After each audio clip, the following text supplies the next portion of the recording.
ধরুন আপনি আর আপনার বন্ধু মিলে আস্ত বড় রুই মাছ কিনলেন, দাম দিলেন সমান সমান, কিন্তু রান্নার পর দেখা গেল মাছের পেটি আর বড় বড় সব পিস খেলো আপনার বন্ধু, আর আপনার পাতে পড়ল শুধু লেজ আর কাঁটা।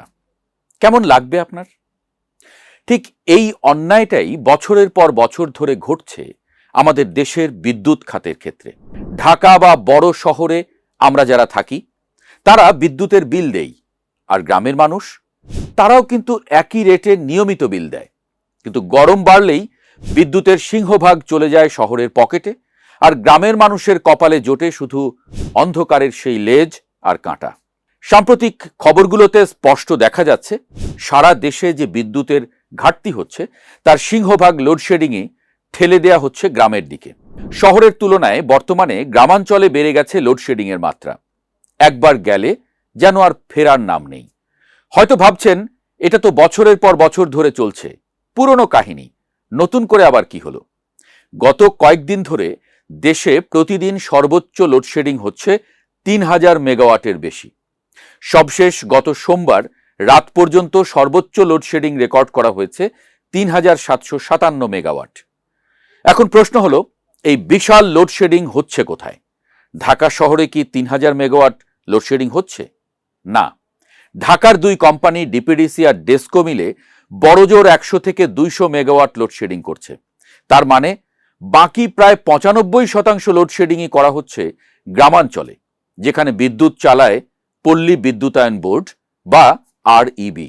সহজ কথায়, শহরের এসি যাতে বন্ধ না হয়, কারখানার চাকা যাতে ঘোরে, তাই কেড়ে নেওয়া হচ্ছে গ্রামের সাধারণ মানুষ, কৃষক আর বাচ্চাদের রাতের ঘুম।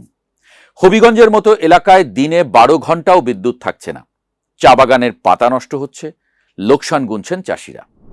সাধারণ মানুষ ভাবেন দেশে তো বিদ্যুৎ কেন্দ্রের অভাব নেই। ১.৫ দশকে পাইকারি পর্যায়ে ১২ বার আর খুচরা পর্যায়ে ১৪ বার বিদ্যুতের দাম বাড়ানো হয়েছে।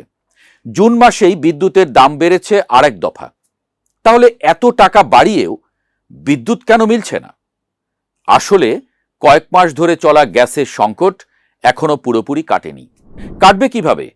ব্যয়বহুল জ্বালানি তেল থেকে বিদ্যুৎ উৎপাদন বাড়ানো হচ্ছে না, আর এতেই বেড়ে গেছে লোডশেডিং।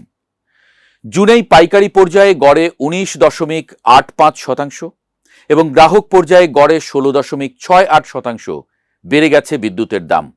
তবু বিদ্যুৎ কেন্দ্রগুলোর বিপুল পাওনা পরিশোধ করতে পারছে না বিদ্যুৎ উন্নয়ন বোর্ড বা পিডিবি।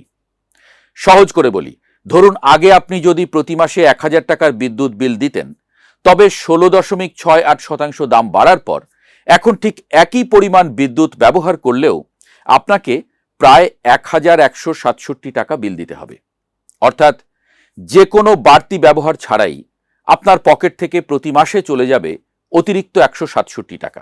আবার পাইকারি পর্যায়ে দাম বাড়ার মানে বিদ্যুৎ বিতরণ কোম্পানিগুলো যখন সরকারের কাছ থেকে বিদ্যুৎ কেনে তখন তাদের ১৯.৮৫% বেশি দাম দিতে হচ্ছে। এর একটি পরোক্ষ প্রভাব কিন্তু আপনার উপরে পড়বে। যেমন একটি কাপড়ের কারখানা বা চালের মিলের বিদ্যুৎ বিল যদি আগে ১,০০,০০০ টাকা হতো, এখন তা বেড়ে হবে ১,২০,০০০ টাকা। কারখানার মালিক এই বাড়তি ২০,০০০ টাকা নিজের পকেট থেকে দেবেন? অবশ্যই না। তিনি চাল বা কাপড়ের উৎপাদন খরচ বাড়িয়ে দেবেন, আর এতে বাজারে জিনিসপত্রের দামও বেড়ে যেতে পারে বেশ খানিকটা। বিদ্যুৎ উন্নয়ন বোর্ড, পিডিবি ও পাওয়ার গ্রিড বাংলাদেশ পিএলসির তথ্য বলছে, কয়েকদিন ধরে প্রতিদিন সর্বোচ্চ লোডশেডিং হচ্ছে ৩,০০০ মেগাওয়াটের বেশি। সোমবার রাত ৮টা পর্যন্ত সর্বোচ্চ লোডশেডিং হয়েছে ৩,৭৫৭ মেগাওয়াট। এর আগের দিন ছিল ৩,৬৭১ মেগাওয়াট।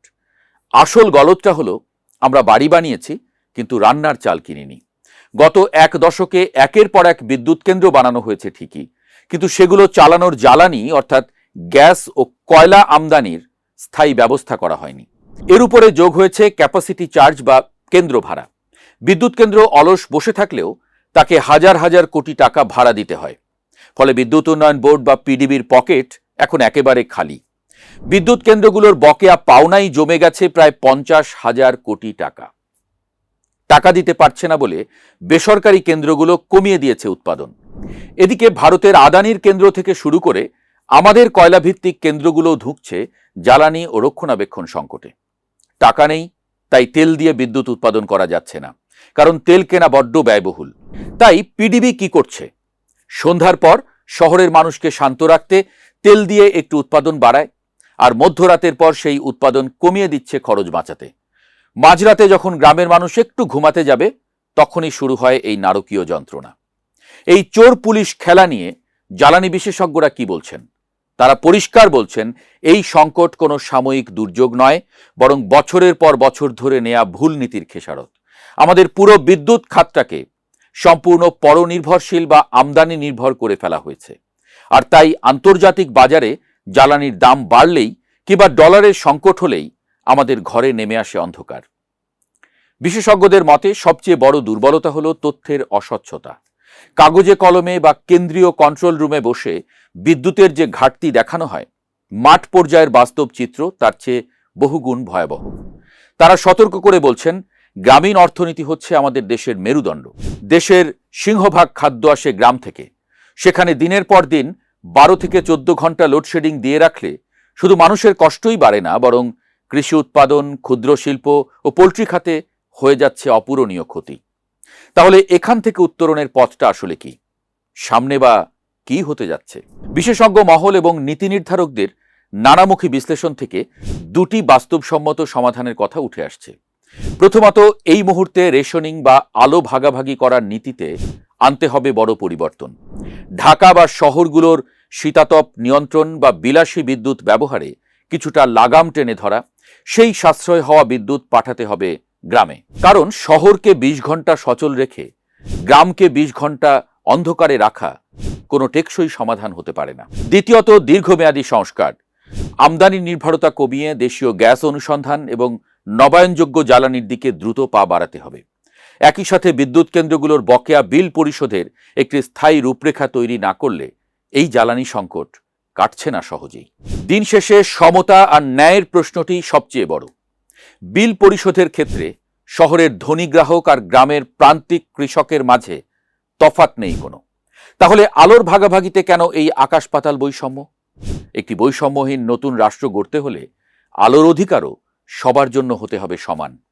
গ্রামকে অন্ধকারে রেখে শহরকে ঝলমলে রাখার এই অসম নীতি যত দ্রুত ভাঙবে, দেশের অর্থনীতি ও মানুষ ততই সুরক্ষিত হবে।